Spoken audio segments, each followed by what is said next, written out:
Mexican President Andrés Manuel López Obrador has announced that his government would step up efforts to contain irregular migration flows ahead of a high-level U.S. visit next week.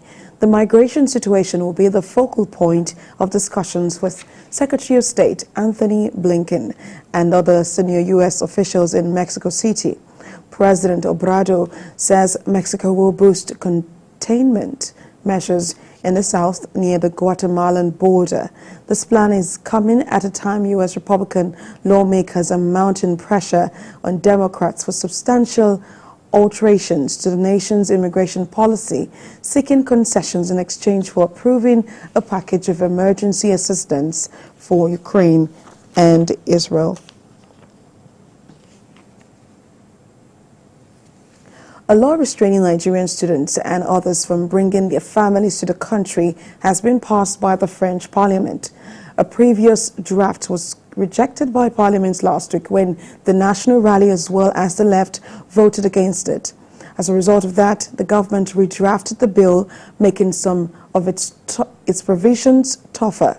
A controversial provision discriminates between citizens and migrants, even those living in France legally, in determining eligibility for benefits. Nevertheless, 32 of France's 101 departments, including Paris, say they would refuse to implement the provisions of the law on benefits for non-citizens. For more on this development, let's bring in global affairs analyst Nweke.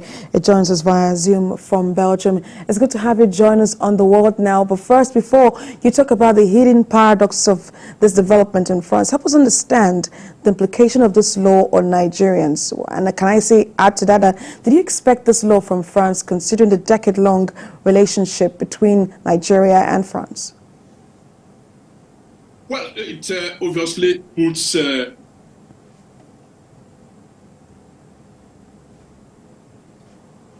the Nigeria under a bit of a stress, on person-to-person relations. I don't foresee this to constitute any, diplomatic row between France and Nigeria. France is a sovereign country that has the right, maybe even the obligation, to pass laws that it, considers necessary to govern the country, France. So that is not the issue. The issue is that, of course, families are going to be separated as a consequence of this law that has been passed, because essentially what that means is that an adult student, most of the time master's level or doctorate level students, who go to study in France will not be allowed to bring their families along with them. And I must say that it is not new in Europe. There are a few countries that already have that in place, other countries don't, but it was hailed as a very progressive policies, where families are allowed to migrate with, with their dependents.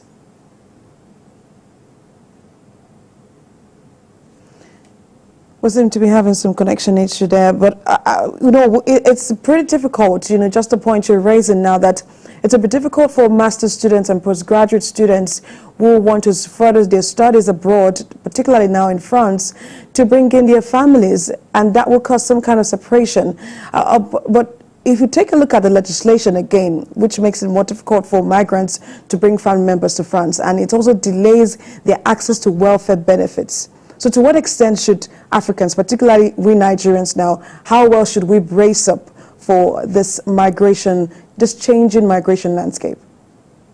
Well, I do not know in the first place that, when people migrate for study purposes, that, their goal is to have access to the, welfare benefits of the country. No, in exceptional circumstances, as a matter of fact, that is when it happens, when life is in danger, when somebody is on the verge of, constituting a social threat to the society, that's where the government steps in. As a matter of fact, at the level of the application, they make sure that there is enough funding to actually enough resources, rather, to actually fund yourself while there, so that you don't fall on the social benefit. So actually raising it as a reason is actually part of that, politicizing of, this migration.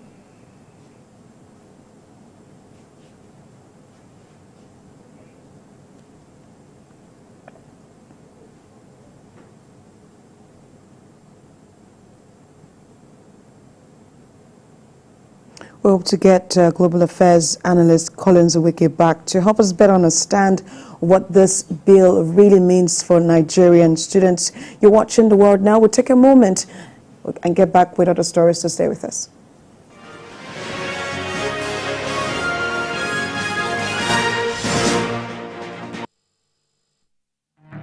In the month of December, the 1st is World AIDS Day, while the 2nd of December is International Day for the Abolition of Slavery. On the 3rd is International Day of Persons with Disabilities. On the 4th of December, attention shifts as the day is dedicated to World Wildlife Conservation. The 7th is International Civil Aviation Day, and on the 9th is International Anti-Corruption Day. On the 10th is Human Rights Day, and on the 21st is World Basketball Day. 25th is Christmas Day, when Christians celebrate the birth of Jesus Christ.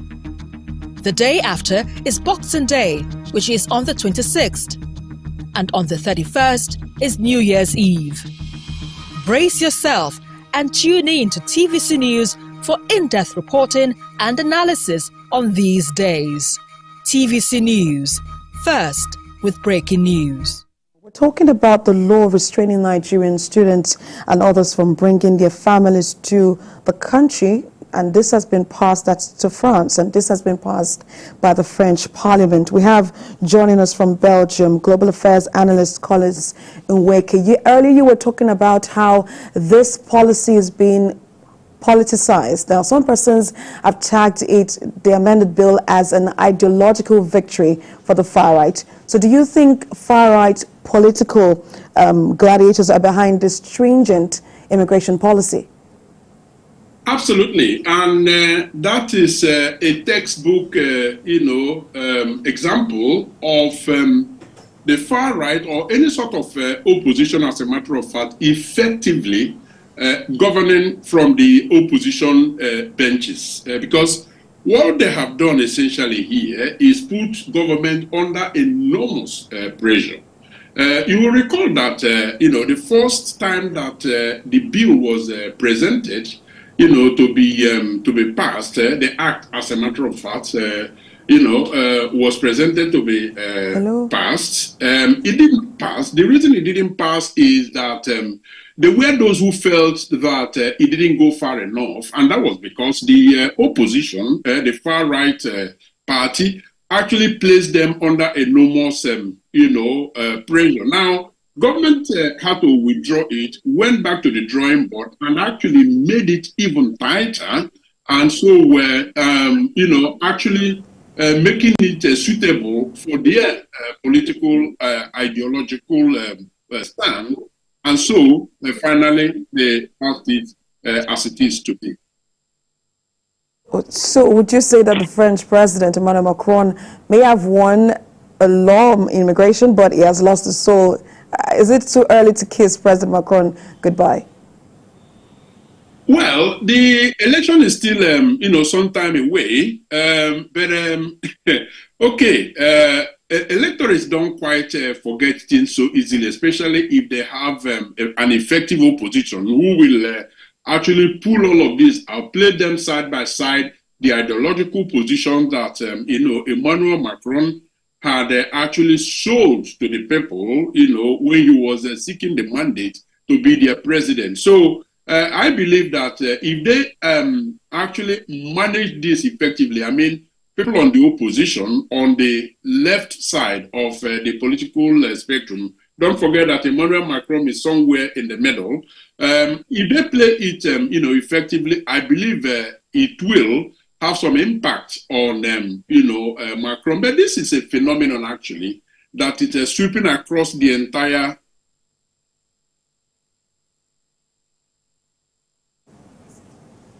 We seem to be having some network issues there. Global Affairs Analyst Collins Nweke joined us from Belgium via Zoom. Thank you so much for sharing your thoughts on this. Hopefully we'll get you back to discuss this and help us understand what it means to Nigerian students studying in France. Well, the Malian government